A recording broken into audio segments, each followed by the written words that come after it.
So you were saying that God wants a relationship with us. Yeah. But I thought that God doesn't have any needs. So how could He want anything from us? There's a big danger in idolizing God. That sounds... Don't idolize Him.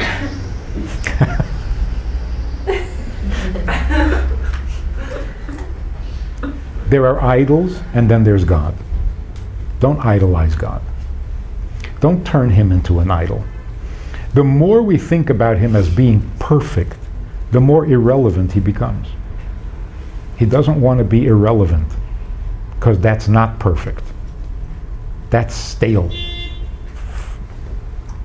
That's meaningless.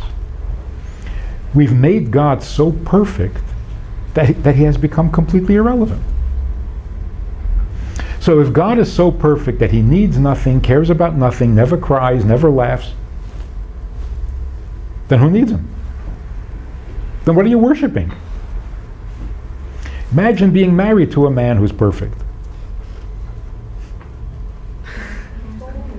It would be horrible. Does God cry? Yes? Yes, keeps the brick under his throne.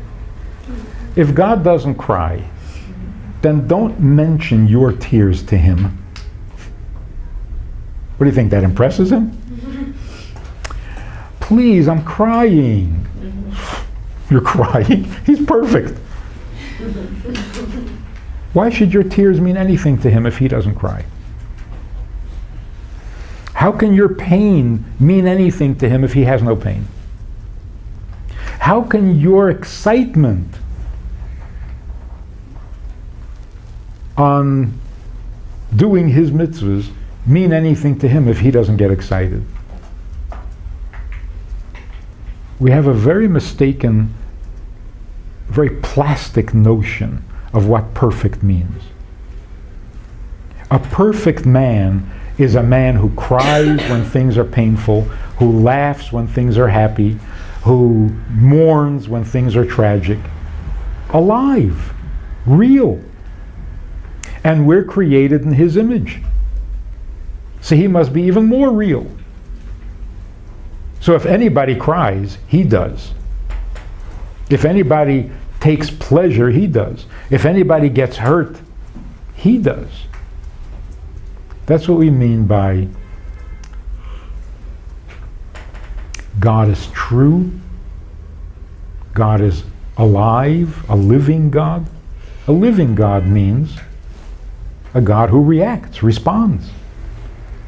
Not a perfect, untouchable, unreachable, cold statue. We're turning God into a statue. God is perfect because He needs, and really needs. He's perfect because He does cry. What's perfect about not crying when your children are suffering? There's nothing perfect about that.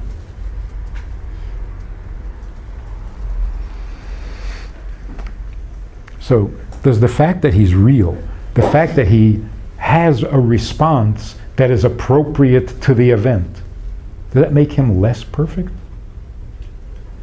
Or more perfect?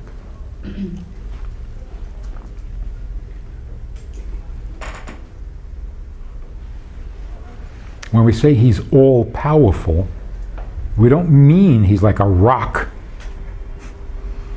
All-powerful means when it's time to cry, He knows how to cry. And when it's time to rejoice and be happy, He knows how to be happy. That's called all-powerful.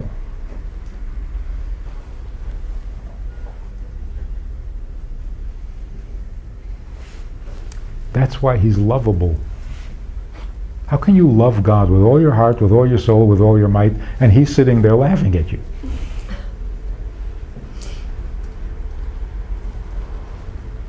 That's not God.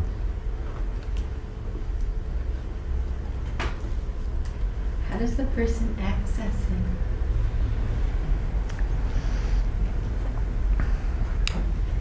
the way He wants. You access a person by getting in touch with their need, with their tastes, with their pleasures, with their pain. That's how you do it. The whole Torah is God revealing Himself to us by telling us what gives Him pleasure, what gives Him pain, what makes Him happy, what makes Him hurt. That's the whole Torah. The whole Torah is a revelation. What was revealed in the Torah?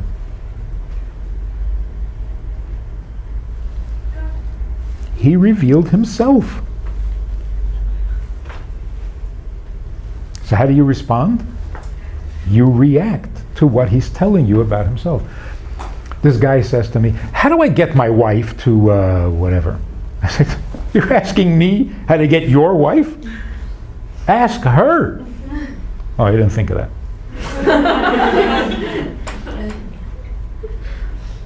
I don't know what makes my wife happy. You want me to call her? I'll call her. I'll find out for you. Why didn't you ask her? You know what the answer is? He did ask her. And she said, it would make me very happy if you would bring a rose for the dinner table. So he went out and he bought a dozen roses. She's miserable. So I can't ask her because she never tells me. She says, bring a rose. I brought a dozen roses. It didn't make her any happier. I said, she asked you to bring one.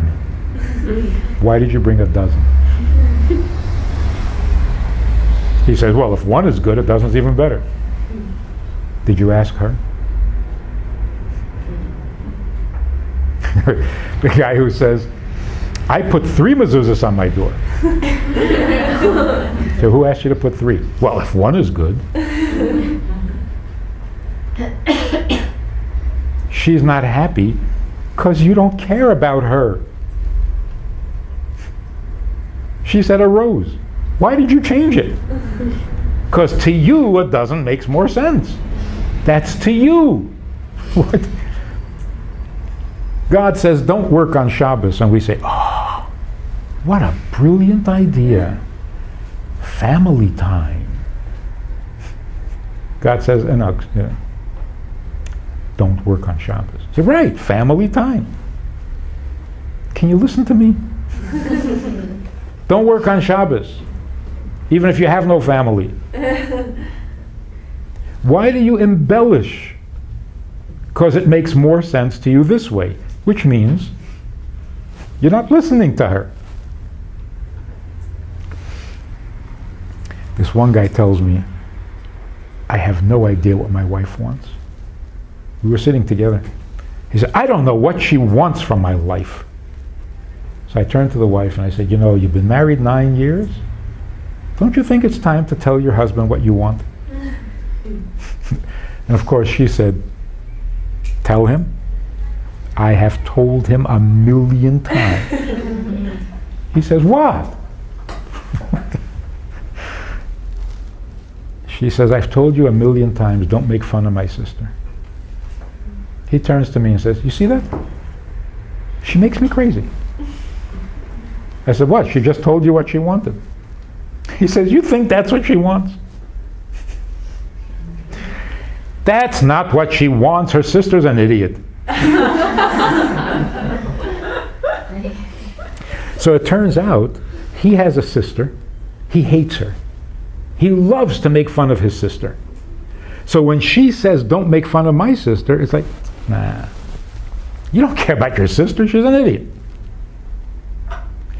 I don't understand being sensitive about a sister because I'm not sensitive about my sister. Ever hear a guy say that? What, I make fun of my mother, why can't I make fun of your mother? That is so inconsiderate. If I don't share your need, then your need is not real. She doesn't really care about her sister. How could she? Her sister's an idiot. We do the same thing with God.